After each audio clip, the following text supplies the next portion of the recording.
G'day there guys, Markee here, back again with another episode of r/ChoosingBeggars. Now if you hate choosing beggars as much as I do, I want you to sit back, relax, and enjoy the content. Posted by user Royally Oaky, titled, Choosing Beggar makes my first and last yard sale memorable. This little goodie is from about 10 years ago. The choosing part is up to interpretation, but it's not about digital art or Bitcoin. We were pretty poor but had a ton of junk. I usually just give stuff away if I don't want it, but friends suggested we have a yard sale. Another couple also gave us stuff to sell, and we decided that we would use the profits to go out and have a fancy dinner with cocktails and everything. One of the things the other couple wanted to sell was a hideous life-sized cat figure. It was actually made with real fur and I believe real teeth. It had glass eyes. I have no idea why they had this thing. They were sort of gothic at one time. So maybe they thought it was cool at some point? They had priced this atrocity at $10. Everyone else had to work that morning, so they helped me set up and left me to sell stuff. Choosing Beggar comes along and loves this cat thing. Truthfully, it had been a conversational hit all day, but she really wanted it.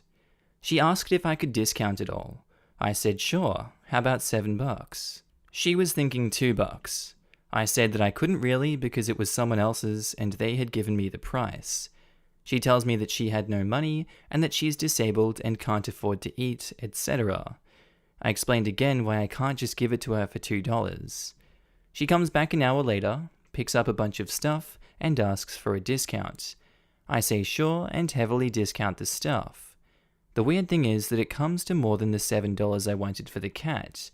She then says that she will only buy that stuff if I give her the cat outright. By this point, I'm having fun with the situation, and say no. She accuses me of being selfish, among other things. Not long after that, she shows up with friends, who look like the cast of Deliverance. They say they're all going to buy stuff, but only if I give her the cat first. Even my neighbors are laughing at the insanity at this point. They then say I'm cruel to make a disabled person walk over so many times. I figured this was it. Not long after this, my friends call me to see how things are going. I give them an update on how much money and tell them the tale about the cat. It turned out they were so thrilled with our daily profit, they would be willing to let the cat go for the $2 offer if Crazy comes knocking again. And so she did. Since this has been here all day, can I have it now? I tell her she can have it for $2. She responds, not for free? I've walked over here 5 times. She eventually pays the $2 and walks off. Approximately 2 hours later, my friends arrive. Most of the stuff had sold, so they grabbed a few things, then we headed to the car a couple blocks away. On the way, we passed the lady. She's having a giant yard sale with her weird friends. Right in the middle of the table is a creepy cat with a $15 price tag. I've never had another yard sale. With the low bowlers and people trying to steal, I've gone back to just giving stuff away. Posted by user Derpy Earth, titled, Choosing Beggar attempts to scam my uncle for free pizza and gets busted. Hello everyone. Recently I've seen a lot of Choosing Beggar posts, so I decided to post one of my own. Sorry for any formatting issues, I am on mobile. Also, take everything in this story with a grain of salt, since this is all information from my uncle, so I'm not sure if he embellished certain parts. Now without further ado, let's get started on this story. Backstory. This happened a few years ago, maybe in 2015 or 2016. My uncle owns a pretty successful pizza store. It's not part of a franchise, he only owns the one location. At his pizza place, he is usually the one who handles the phone calls. My uncle looks pretty intimidating. He is a large burly man with a beard, and in American terms, he would be right around 6'3". Despite his look, my uncle is a pretty nice guy, who always bends over backwards, giggity, to please customers and always tries to make everyone's day pleasant. This has, on more than one occasion, meant that certain rude customers would try to take advantage of him. There is one thing in particular these customers like to use, the return policy. My uncle has a return policy that states if someone is unsatisfied with their order, they can return it intact with their receipt within a 24-hour time limit, and either get a refund or 2 new pizzas of their choice. This is the story of one of those customers. On a particularly slow day, my uncle gets a call from a man. He will be called Choosing Beggar. My uncle went to high school with Choosing Beggar and knew Choosing Beggar had anger issues. Choosing Beggar and my uncle chat on the phone for a few minutes before Choosing Beggar eventually orders 3 large pepperoni pizzas. My uncle has the cooks make the pizzas and he sends them out to Choosing Beggar's house.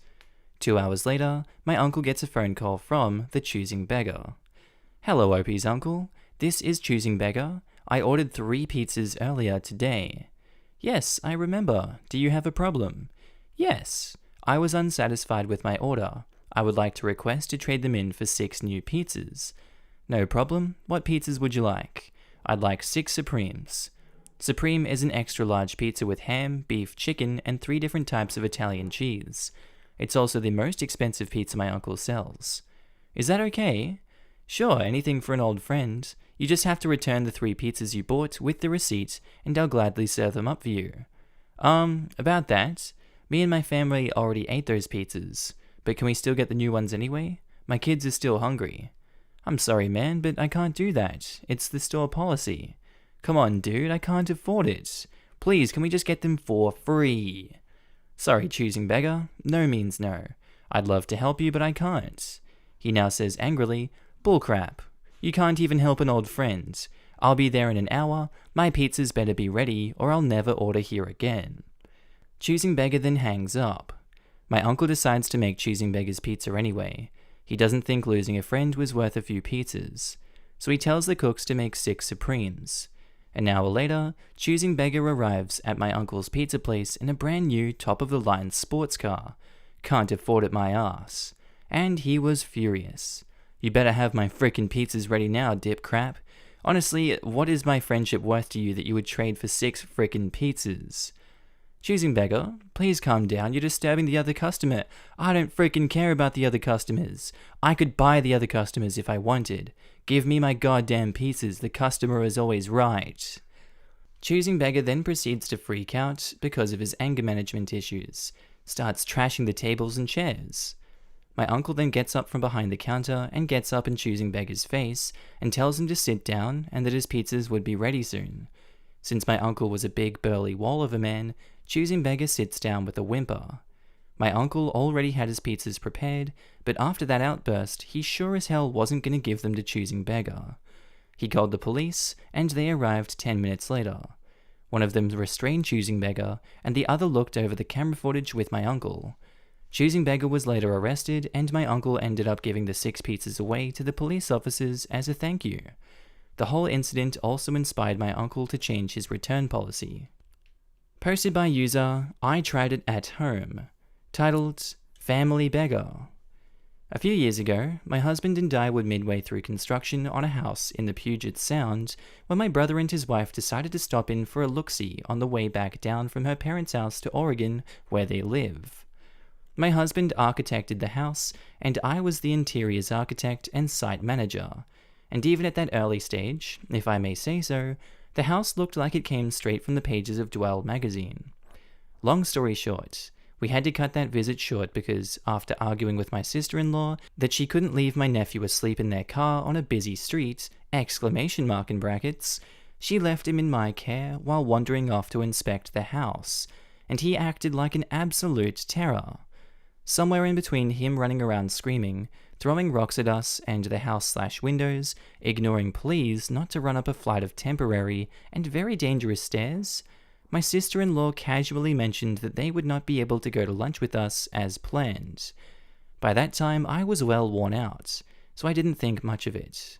However, after all this crazy behavior on a live construction site, as they were leaving, my sister-in-law asked if they could be the first ones to stay as guests of the house.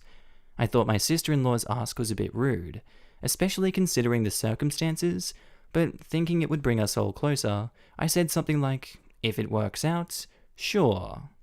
So, in what should have been unrelated news, that next February, we sadly drove down to Oregon for my beloved great-aunt June's funeral, and congregated afterward as an extended family to share stories, and generally grieve the loss of our matriarch. Starting as we parked at the funeral home in the morning and continuing to our departure back up north that afternoon, my sister-in-law kept trying to get me to say yes to a visit to our house sometime in June. Remember, it was currently February, so they could stay overnight after going to a concert. I don't remember who the band was, but at first, I had to keep putting her off as I was commiserating with family about my aunt, conversations she didn't seem to notice or care about interrupting. I will admit though, I was excited about the prospect because since he'd been married with a kid, it had been pretty much impossible to spend time without my brother, spouse or no. At the time, I didn't really blame the situation on anyone. I just thought that's what happened when you have a kid. So, once my sister-in-law approached me for the 4th or 5th time, I unknowingly invited my husband and myself along to the concert by asking how much the tickets were. My sister-in-law assured me that the tickets were very expensive and hard to get, and that anyway, they'd already sold their extras to a couple sets of her college friends that they were meeting. I shrugged and said, "Oh, sorry, I thought you were asking us." I wasn't too sad about the band, so I quickly recalibrated to, how about I make us brunch in the morning, or we go up to the hill to our favorite dive if you're feeling up to it. She told me they wouldn't have time for either because they had to leave very early in the morning so they could visit a favorite tourist lookout and have brunch there, but that what she could offer, that is the word she used, I swear, offer, was a night with my brothers of aforementioned offspring while they were at the concert. I asked her why she didn't leave him with her parents. They live pretty close to us, and she said, "But your house is so nice." I was floored. Basically, she just wanted to use us as a high-end hotel and as babysitters. I had been extremely accommodating of my brother and his wife in the decade or so that they'd been married, but that offer ended all of that. Not wanting to make a scene at my aunt's remembrance, I politely told her to ask closer to the date because we usually don't make plans months in advance, but summer is for us, as it is for most, usually pretty busy. This flipped her out, and she started screaming how I was a terrible auntie for not wanting to babysit and that I was discriminating against her son because he was a bedwetter, which I didn't know at the time. I looked across the room at my brother for some support, and his eyes were wide with fear. I guess he knows his wife pretty well, because the next thing out of her mouth was, "I suppose we're not welcome at your new house until he stops wetting the bed. Did you know that your brother wet the bed until he was 13? My mouth dropped open, and the room went completely silent. I said, "Please excuse me," and went to the bathroom to gather our things before I ruined the gathering by saying what was on my mind with some choice expletives thrown in for effect. Luckily, I had already pretty much reconnected with all the family that I had wanted to, so when I came out of the bedroom, I signaled my husband that we'd be saying our goodbyes, and off we went around the room, ending up at the door. There again was my sister-in-law, standing right in front of it, asking me again if I could just put that night aside, and then everything would be set for them. I looked at my husband, and he just shook his head. So I repeated that I'd said earlier with the intention to be very, very busy when she asked again, which I figured would have been over the phone. Instead, she pressured me right then and there again, and ended with something like, "If you can't give me a yes today, we'll have to look into asking other friends and family." Again, my mouth dropped open. I couldn't believe I'd never noticed that my sister-in-law was this person.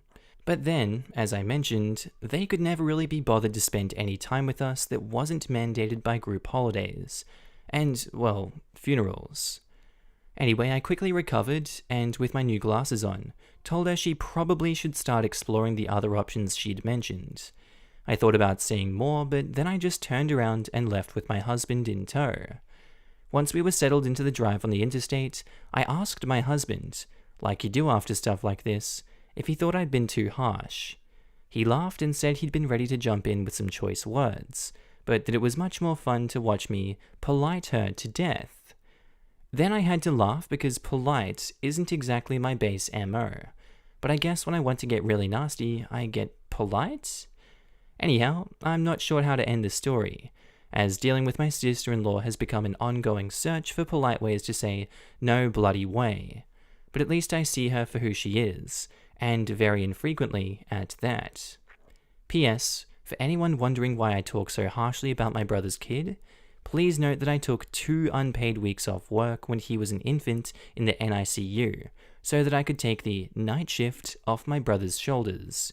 I love babies, was a nanny in college, and know a terror when I see one. However, aside from calling out dangerous behavior, I've never been anything but pleasant to him in person, because, well, family. On the other hand, he can be quite frightening. Ask my other auntie about her poor dog. So maybe I should be saying more before he turns into a bully like his mum, but taller and a man.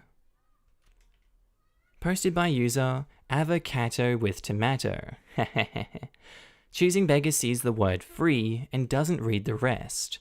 I try to help, but it's still not good enough for Choosing Beggar. I saw some posts lately that reminded me of this. It happened long ago, so please forgive for the lack of screen caps.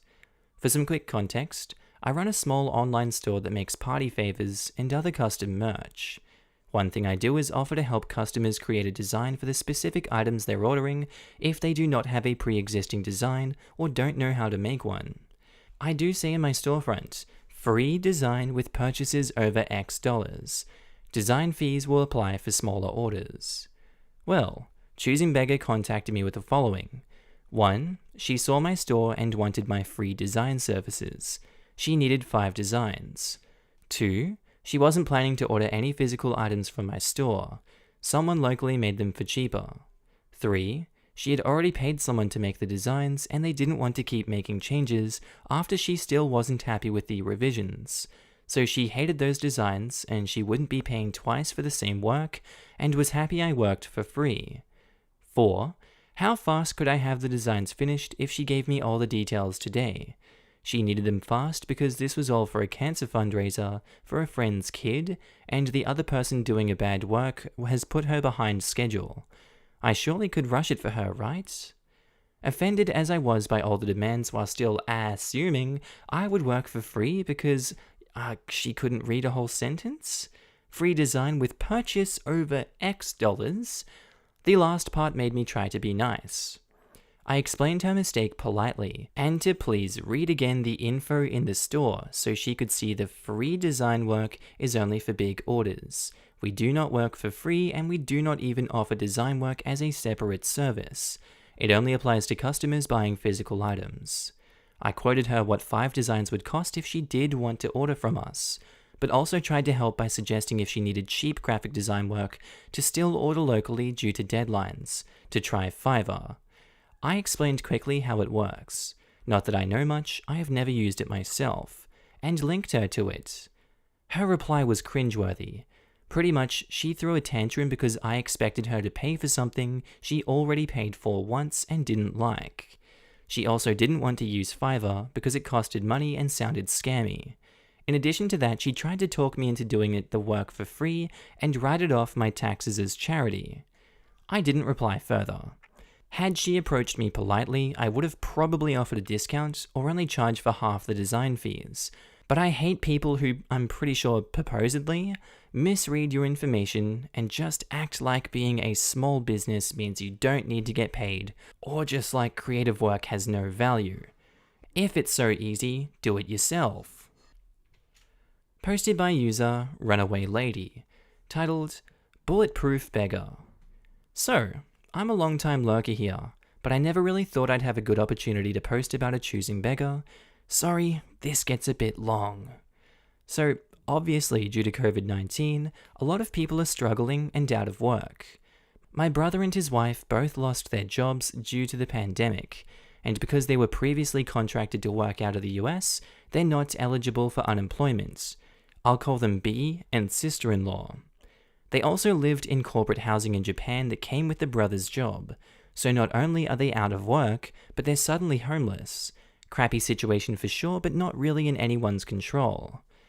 So my parent offers to let them stay rent-free until things calm down and they can find work, and they quickly fly home to the US.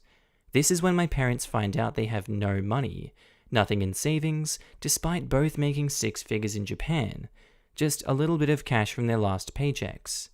Apparently, they'd been living like high rollers, spending their money on expensive crap as fast as they made it. Here's where it gets really ridiculous. Both my parents are in their 60s and getting ready to retire, so they're trying to save everything they can to be in a good position when they stop working. But now, because B and sister-in-law both still have multiple bills each month, such as credit card payments and cell phones, my parents are loaning them money to pay their bills, as well as paying for all their food, etc. So it's now been a few weeks into this, and B and sister-in-law decide they want to start drinking Bulletproof coffee in the morning. For those not familiar, it's basically a high-calorie meal replacement coffee made with butter and other oils. The trouble here is that Bulletproof is a trademarked brand that sells their own oils and clarified butter/ghee, with the usual ridiculous markups that overhyped fitness trends tend to come with.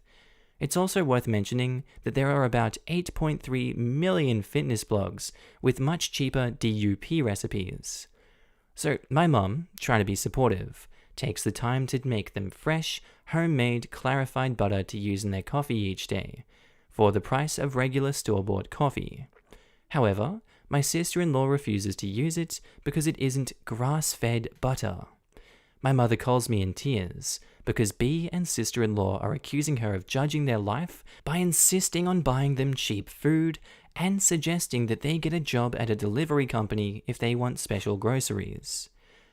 I tell her to put me on speaker and proceed to chew them out, and explain that beggars can't be choosers. My sister-in-law then takes the opportunity to start ragging on my customer service job, and saying that she and my brother are worth so much more than me, etc.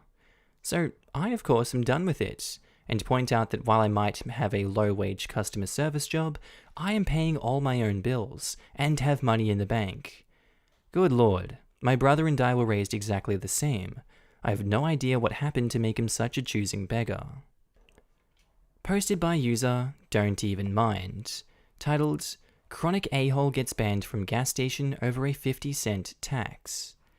I hope this story belongs here. It's a combo choosing beggar, I think, and bad customer service experience.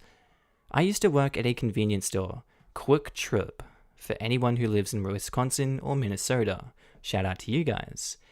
KT is obsessed with providing the absolute best customer service to everyone, and they do. Anyone from the area will tell you that KT is a truly elevated gas station experience. The Dior of convenience stores, if you will. Anyway, I only say that because of my least favorite customer ever, and that's saying something. He was a semi-regular guest. Every time he came in, he had some sort of dramatic issue. For example, he once said, "Wow, you people really want to screw over the little guy, don't you?" when my coworker had forgotten to put a sale sign out on Discount Bakery. When I said, "I'm sorry, sir, my coworker must have forgotten to put out the sign. Those are 59 cents or 2 for $1. He aggressively responded, "Well, how do I know?" What do you mean? How do I know they are only 50 cents? I will ring them up and charge you 50 cents. How do I know they're 50 cents when you people love to just raise the prices? You get the idea. It was a 5-minute accusatory conversation over some goddamn discount muffins. Like, yes sir, we here at KT, and especially me, the broke 19-year-old cashier, live to screw over the little guy. I orgasm every night to the thought of overcharging you on day-old donuts. He made me cry multiple times over the course of 2 years because he was so mean. One time, he forced me to count his change back into his hand 4 times to teach me how to do it the right way.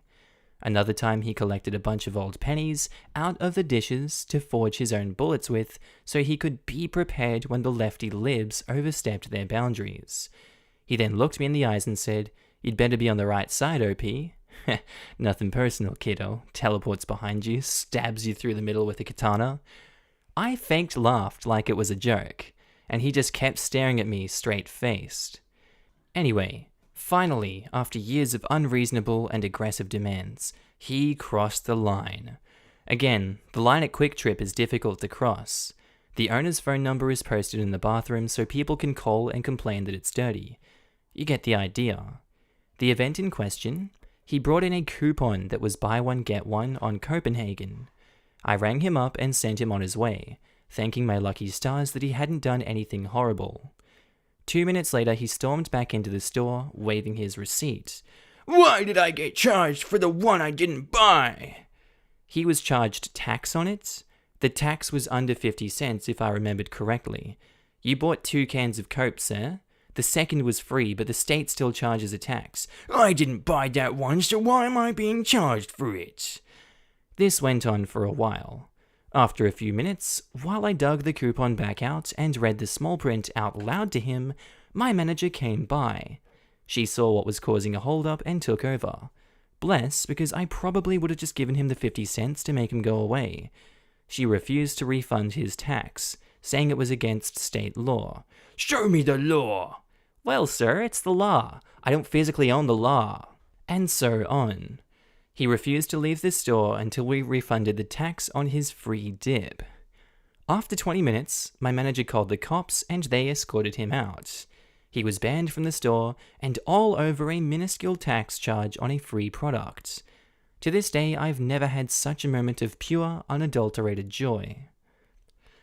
Posted by user Slothy McSlothface1, titled, Choosing Beggar accuses me and my boss of being pedos. So I used to work in a leisure center with a fairly large kids' play pool. It had slides, a pirate ship, ahoy, rapids, the works. So unfortunately, that meant we got a lot of both entitled parents and choosing beggars in the summer holidays. There wasn't a pool like this for about half an hour drive in any direction because we live in rural England, so it was pretty popular. There are so many stories I could tell about working here, but this is probably the best one. It could go in r/entitled parents, but felt like this is the best one for it. So I was a Saturday in the Easter holidays. That's a big role for you to take on, OP. I hope that you dealt with it. And I was the only staff member on the front desk with a queue of about 100 people out the door and into the car park. Not ideal. We had a system where you got a coloured band that signalled when you could go in the pool, and each colour would get called out after an hour, so it wasn't unsafe for the rate of customers to lifeguards. Because it was so busy, we had about an hour's wait to be able to go swimming, but most customers didn't mind because we had a big playground next to the centre, a coffee shop and a mini golf course, so there was plenty to do for an hour. So far, I'd not had too many problems with the customers that I couldn't diffuse myself because my manager was lifeguarding that day, so all in all, it was going pretty well, until choosing beggars arrive. Even from the queue, I had a feeling I'd have trouble with these customers because they were the typical chavvy family from the tougher parts of our area. English people will know what I mean by the typical chav, but for others, I'll add a brief description. There was 2 women about mid-20s, early 30s, with their kids, 4 of them between the ages of 7 and 15. The kids were obnoxiously loud, dressed in head-to-toe Adidas tracksuits or crop tops with neon bras underneath. Fake tan, so dark they looked like they were covered in peanut butter. Huge hooker hoop earrings, tongue and nose piercings, slug eyebrows, and badly bleached hair. Typical chavs, eh, bruh? The fun started when they got to the till, and I told them the prices. A family ticket was about £20, but only had up to 3 children on it, so they had to pay another £6 for the 4th child. Granted, it's quite expensive for just an hour, but there's nothing else to do with kids in our town. Choosing beggar number 1 piped up saying the price was ridiculous and that they shouldn't have to pay for the extra child because she was 7, which wasn't our policy. Then she tried to convince me she was a carer for her son who was autistic. We do allow carers to swim for free, but only if they can provide proof of the disability, which this woman couldn't, so I couldn't let her in as a carer. She then started going off about the fact I'm discriminating against her son and that he was autistic and that she wanted a price reduction for the horrible service she received. Obviously I couldn't do that, but I tried to calmly explain that I wasn't saying he wasn't autistic, just that if she didn't have her carer card or paperwork, she couldn't swim for free today. The queue was getting even bigger and it was getting a bit awkward to say the least. Next, the older woman butted in, saying they should receive a discount because they get benefits from the government and can't afford a full-price ticket, and that their friend had been given benefit discounts here before, which I knew for a fact was bullcrap. After trying again to calmly explain that the person that served them had the wrong information, they got even more ticked off. After a few more minutes of back and forth, I finally could tell them about the time wait for the pool, and once again, they kicked off big time. These choosing beggars demanded free food vouchers for the coffee shop upstairs, and again trying to get a discount for the wait, which of course I couldn't provide, but said if they wanted some free activities while they wait, they could use the park next to the center. This carried on for about 5 minutes or so, and they finally paid, but demanded to see the manager. Since he was really busy, I said he wasn't available, but they could speak to him after their swim. Sometimes I would do this with problem customers because by the time they'd had their swim, they'd forgotten all about their petty complaints. They finally left and went to wait for their swim, and I could get on with my day, hoping that I wouldn't see them again before my shift ended. A few hours later, their color band got pulled out of the pool after their time limit. I didn't see them come back out, but didn't think anything of it, because it was so busy, so I couldn't pay that close attention. Another 45 minutes went by, and I could hear some issues with the lifeguards over our radios about people who refused to get out of the pool because they didn't have their full time, blah blah blah. So I told them to send them back to me when they were out and changed, knowing full well it was the choosing beggars coming back to ruin my day again. The choosing beggars and their children caused hell in the changing rooms, walking mud everywhere, throwing things, leaving dirty clothes in the shower, etc. So they were escorted upstairs by my manager so we could deal with them. My manager, for the story I'll call him N, was a tall, muscly man who took no crap. He was very intimidating, but the best person to have on your side when it came to annoying customers. So once the choosing beggars get to the till, they're shouting and swearing for all they're worth, and causing a massive scene. I'm usually pretty good at dealing with these people because we get them a lot, so N just stood beside me quietly, ready to step in if he needed to.